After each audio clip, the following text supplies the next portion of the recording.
Welcome into the latest edition of Extra Time. We've got Ale here in the studio. We've got Frank as well coming to join us. We've got Stevie, and Don is also here. Before we start, and because he's put it out officially on social media, Dan got the call today, so the transplant is coming. And we're sending him all of our love. We're going to miss him, and he will be back soon. So you can send your positive thoughts to Dan. We're also happy to hear that news Be strong. today. Yes, absolutely. Okay. He's going to wear shorts through it. He can wear what he wants. As long as he stays healthy, we're happy. All right. How happy is Arne Slot about the international break? Stevie?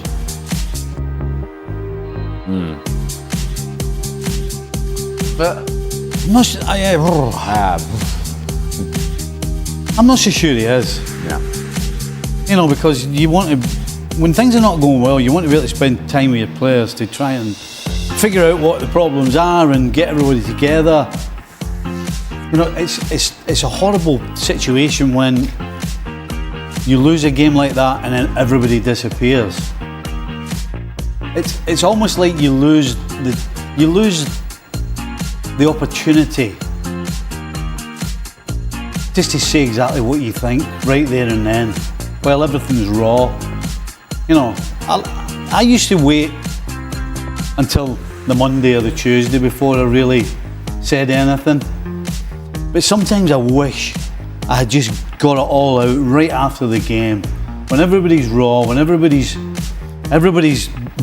ready to hear something. Because sometimes that gap, you lose the opportunity to say what you really mean and feel, and it really does get through sometimes straight away. So I think he'll probably be wishing that they weren't going away. Maybe Stevie, maybe Arne Slot can talk to the guys straight after the game against Chelsea. You know what? I'm happy you're going away, because I would have killed all of you. Yeah. So get out of here. I'm going to see you next time, get some fresh air. And when you come back, I just want the whole time of you, because you are a shame right now. So maybe good thing. Manchester United next up for them. Sometimes that works, absolutely. All right, Don, with the big spending this summer, is Arne Slot under pressure that he wasn't previously under? What does he do now? We've seen Ancelotti struggle under exact same circumstances last year. No, I think there's a little bit of context to this. He talked about it after the game today, and I think Virgil van Dijk talked about it. He said, that it's going to be a tough season for them on the pitch and off the pitch. And I think you could see by the way Virgil van Dijk illustrated that in his press conference afterwards. I think he was alluding to the loss of Diogo Jota in the summer, and you can't underestimate that. I've never been in a dressing room, I don't know if the lads have, where you've lost a teammate, and I'm so emotional. I would be just a wreck every time I was turned up at Anfield if I seen Jota's shirt and the banners and the songs that I sung on the 20th minute for him. So I don't think it's a case of Arne Slot being under pressure. I think he overachieved last year and winning the league. He has got a problem if you want to talk tactically and want to talk how he fits these superstar players into a system, because how on earth do you try and fit Ekitike, Isak, Florian Wirtz, Salah? How you try and fit all these Gakpo, how you try and fit all these forward-thinking players into a system that's going to be your system and a recognisable system from now to the end of the season? Or do you go back to basics and think, right, let's do what we were doing last season because that got us results, and if someone's got to be on the bench, if it's Isak or it's Ekitike, then so be it, or it's Florian Wirtz. I think Florian Wirtz would have got lost. I think Mo Salah had a poor game today, and I think a lot of rhetoric on social media will be, look, Florian Wirtz hasn't scored or assisted again today. I actually think he looked quite sharp today. He put one on a plate for Mo Salah, who shanked one wide, as Stevie said before. But to answer the question, I think it's tough for Liverpool this season. Okay, Ale, is this finally the season for Arsenal to take advantage of the other big teams' inconsistency and actually go all the way in the Premier League? Well, let me make this very clear and concise as possible. 100% yes. Yes. This is the moment. If it's not this season, when could it possibly be? Yes. Don't sit on the fence. Yes. Yes. See. Yes. Yeah. I was waiting for the German one. Come on. All right. Stevie, start, bench or drop in order of the effect they will have on the results of their teams this season. Gyökeres, Šeško and Isak. Oof. I honestly don't. Oh my God. I honestly don't think Isaac? Šeško, Is that Isaac? Yeah, I Is that- think it's Isak, all right. I don't think Šeško is going to make a huge effect on United, to be honest. I'm expecting Isak to absolutely have an effect on Liverpool eventually.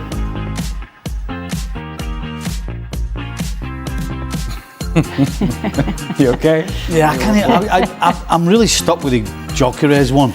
You need a minute? Yeah, I'm really stuck with the Gyökeres one. Yeah, I don't think Šeško's in. So you're going to drop in Šeško. You can at least say that. Yeah, I'm dropping Šeško. I'm going to start Isak, and I'm going to bench Gyökeres. Hopeful. Well, because we know that Isak can and has scored goals in the Premier League. We know that. That's a fact. Right now, he's not 100% fit, so we can't judge him when he's not 100% fit. And it's certainly hard to judge him when he's playing in a team that's just not functioning. So, and Gyökeres is a little unknown in the Premier League. Let's just put it that way. Obligatory percentage question for Don. Percentage chance Christian Pulisic wins Player of the Year in Serie A. Every chance. I've covered their last 2 games and he's been phenomenal. Best form, I think, in his career so far. Percentage chance? 70. 70? Yeah. He's on fire, Stevie. On fire. John, it's only October. Well, I'm just. It's the beginning of the season. I'm not in a. I can't time travel. I can't time travel for 4 months' time. I can just tell you what my percentages are today. The kid is on fire. Think about what you said, right? If you said So why do you give 70%? Why do you give 70% if you can't? 70% is what? 70% is right here, right now, Frank. 70% is right here, right now. He's on flames, the kid. All right. It was your question, Don. I'll remind them all. All right. Is it unfair to give yellows to coaches, Frank, who celebrate with their players without disrespecting opponents? Maresca surely didn't deserve the second yellow card. Are coaches not humans?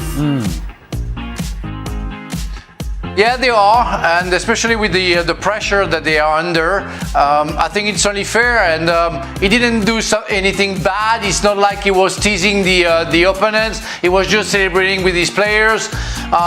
Remember seeing that with Jose Mourinho as well in the past, and so many others.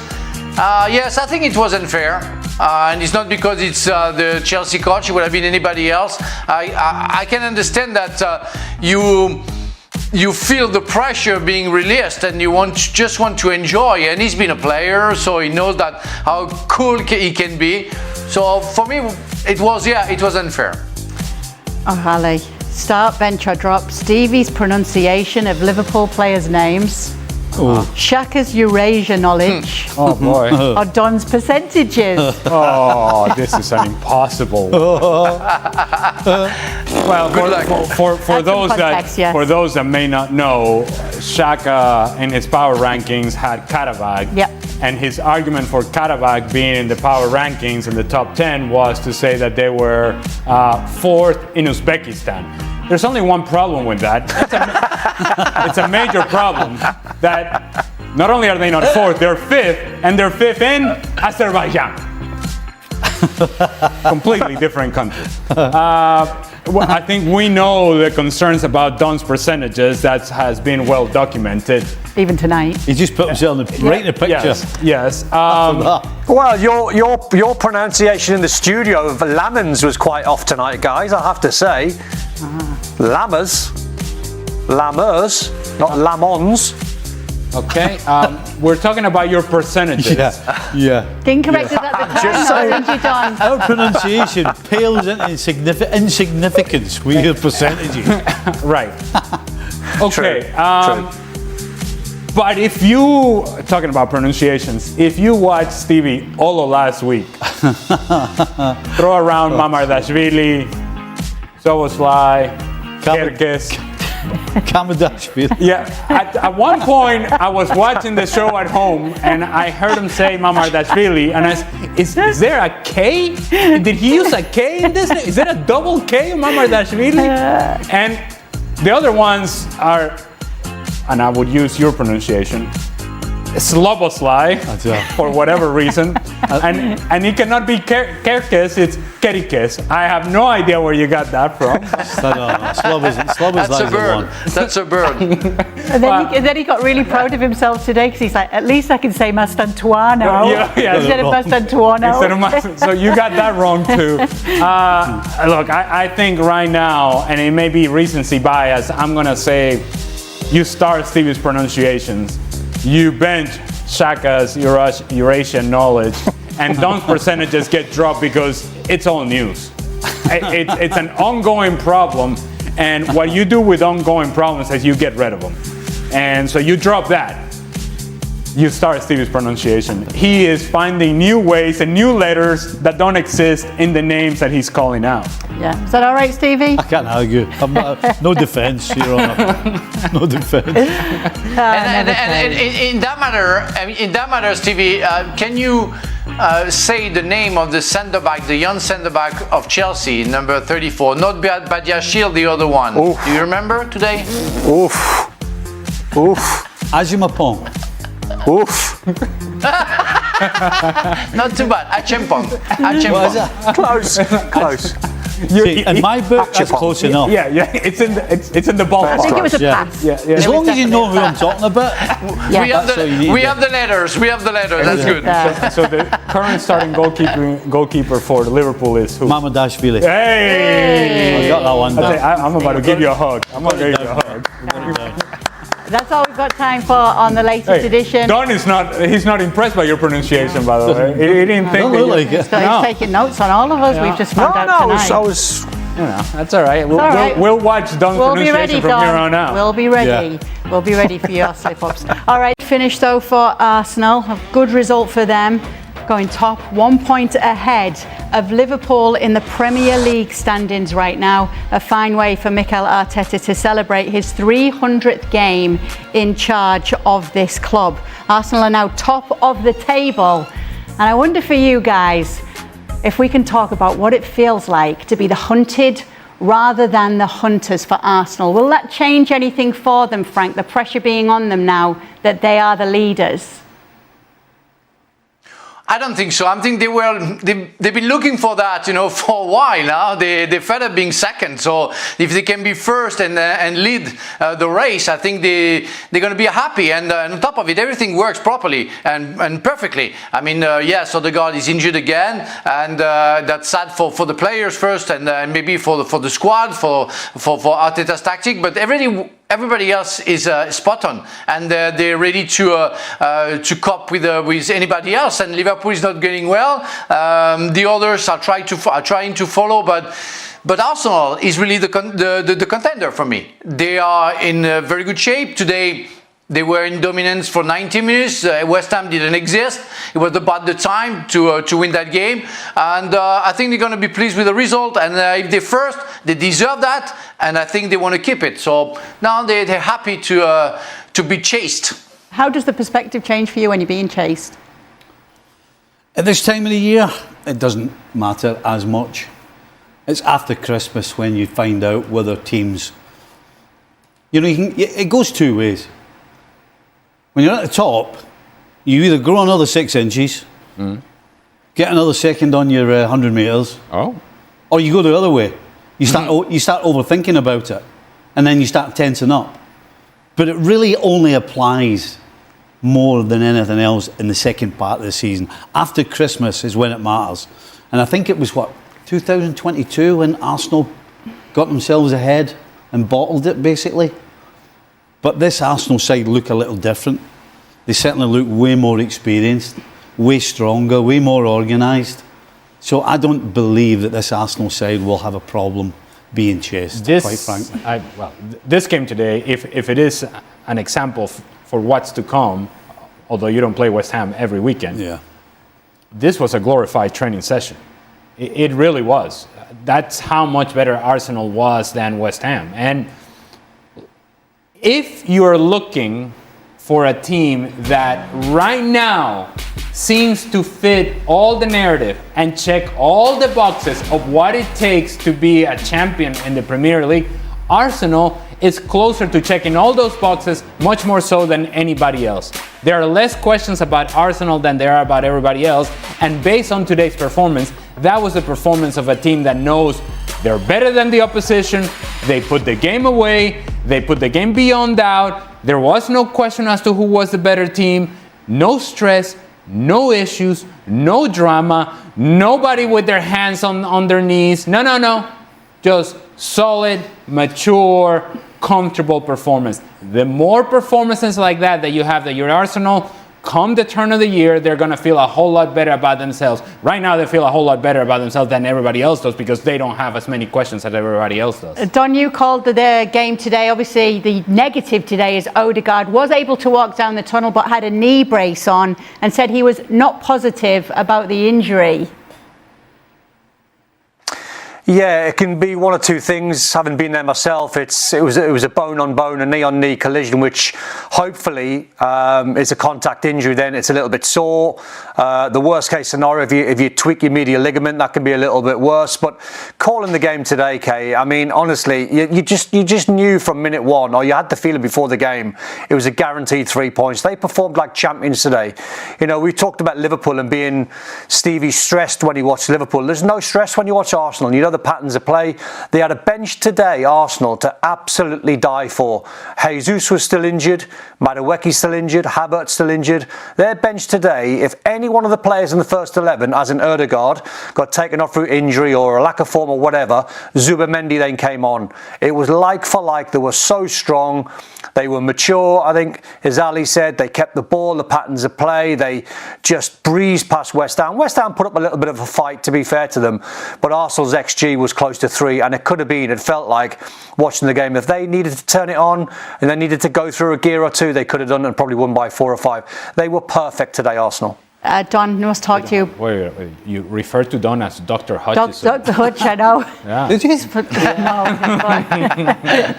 No, Don talking about the old injury and giving the old diagnosis. Yeah, Dr. Hutchison. Let's talk about West Ham. A quick word on them now. Nuno Espirito Santo definitely can see the size of the task that lies ahead of him, Don. Yeah, I took a few positives actually from today. I mean, not because they tried to out-football Arsenal or, you know, they played really well. They didn't. But what I saw from a West Ham side today, I saw a side that didn't go under. You know, Chelsea walloped them 5 at the start of the season. They got walloped against Sunderland match day 1 away from home, 3. That could have been more. And I thought the structure that Nuno went with today with his 4-1-4-1, Magassa was quite impressive in terms of trying to get around the pitch. Juff was just a bit naive, giving the penalty away, but he played quite well. The defenders, Mavropanos and Kilman, every time the ball come in the box, they won things. Somerville was West Ham's best player with his industry and his trickery and trying to take West Ham at the pitch alongside Bowen. Fulkrug's not a number 9. I mean, he is, but he's not Premier League and going to be the man that gets West Ham out of trouble. So he's been left with a bad squad. That's what done Graham Potter in. The squad's not strong enough or good enough. But I saw signs along the way. Their next few games, I think they play Brentford, winnable. They play Leeds, winnable. Then I think Newcastle and Burnley. So there's quite a few games, 3 out of the 4, where you might think West Ham with a win or 2 might just get them out and get them out the bottom 3. But it's going to be William Saliba opens up on Arsenal frustrations and his mission to win trophies. William Saliba has officially committed his long-term future to Arsenal, signing a new 5-year contract and turning down interest from European giants like Real Madrid. But for the French defender, this decision wasn't just about loyalty, it was about unfinished business. Speaking candidly about his journey so far with the Gunners, Saliba made it clear he's not satisfied yet. Despite his rising status as one of the Premier League's top centre-backs, he hasn't lifted the kind of silverware that truly defines a legacy. He, Trent Alexander-Arnold, won some titles with Liverpool, Saliba said, when asked why he stayed at Arsenal despite Real Madrid's interest. Me? I haven't won anything here yet. Just the Community Shield. That's not enough. I haven't done anything to feel like I should leave. I want to win trophies here. A lot of them. This level of honesty is rare and refreshing. Saliba's hunger reflects the mood of the squad and the expectations of the fans. And it's a mindset that manager Mikel Arteta deeply values. It's great news for the club, Arteta said of the contract extension. Willy deserves this. His impact on the team has been phenomenal. We're building something special, and he's a key part of that foundation. Saliba also confirmed he's now fully recovered from the ankle injury that briefly interrupted his season. As Arsenal prepares for their Champions League clash against Olympiacos, he's clear about what needs to happen next. The club's long trophy drought has to end. I've been here for 3 years, and every time we finish second, it stings, he admitted. You go on vacation, but you're not really celebrating. You're thinking about what could have been. It doesn't feel right. Saliba's frustration isn't only about missed trophies. His path to becoming a starter at Arsenal wasn't smooth. After signing from Saint-Étienne in 2019, he spent the better part of 2 years on loan, including a spell at Nice that, at the time, left him questioning everything. When I arrived in 2020, I didn't play for 6 months. Then I was loaned out. Of course, I had doubts. I wondered if I'd ever play for this club, he said. But I told myself I couldn't leave without trying. Even when I was training with the under-21s, I kept working. When they told me in December it was best to go on loan, I was angry. I needed to play. But I never gave up. I went, I played, I came back, and I proved I could start. I'm proud of that. It shows you should never quit. That resilience, the refusal to walk away even when the odds were stacked against him, has shaped the player and the man Saliba is today. It's also what makes his connection to the club feel so personal. His love for Arsenal started long before he ever wore the shirt. Growing up in France, it was Thierry Henry, a club legend and Saliba's childhood hero, who made Arsenal feel like home, even from afar. My first Arsenal jersey had Henry on the back, he recalled. He was incredible to watch. Being French and seeing someone like him at a club like Arsenal, it inspired me. I was young, but I remember watching clips, especially that Champions League final in 2006 against Barcelona. That stayed with me. Now, Saliba isn't just wearing the same colours as his idol, he's trying to carry on that legacy. His admiration for Henry became motivation. His loyalty to Arsenal is about more than a contract. It's about identity, pride, and ambition. Despite heavy links to top European clubs, including Real Madrid, Saliba insists he never seriously considered leaving. To be honest, I wasn't really focused on the outside interest, he said. I was focused on staying here. I knew I wanted to be part of this project for years to come. So I'm happy. I'm proud to sign a new contract and keep going. And he's not the only one feeling the pressure to deliver. Mikel Arteta knows that expectations have changed. From the moment I took the job, I knew I wanted to win big trophies here, Arteta said. That's the standard. That's the ambition. No one needs to remind us of that. It's what we expect from ourselves. Excuses have never been part of my mindset. As Arsenal prepares for another shot at glory, both domestically and in Europe, Saliba stands at the heart of it all, stronger, more determined, and more connected than ever to the club he now proudly calls home. Saliba's commitment arrives at a crucial time for Arsenal. After back-to-back seasons of falling just short in the Premier League title race, the pressure to finally convert progress into silverware is at an all-time high. His decision to stay signals not just belief in the project, but also a call for accountability, both from himself and his teammates. Inside the dressing room, his words have reportedly resonated. According to sources close to the squad, Saliba has emerged as a growing leader, not just through his performances, but in how he's approached the off-season, rehab, and now the new campaign. For a player still only 24 years old, it's a sign of maturity and ambition. The timing of his comments, ahead of a critical Champions League group stage opener, only heightens their impact. Arsenal's return to Europe's top competition last season ended in disappointment, exiting in the quarter-finals. Now, with a more seasoned squad and a stronger defensive core, there's an expectation that they'll go further. For Saliba, that means not only defending with discipline, but setting a tone of seriousness and hunger from the backline forward.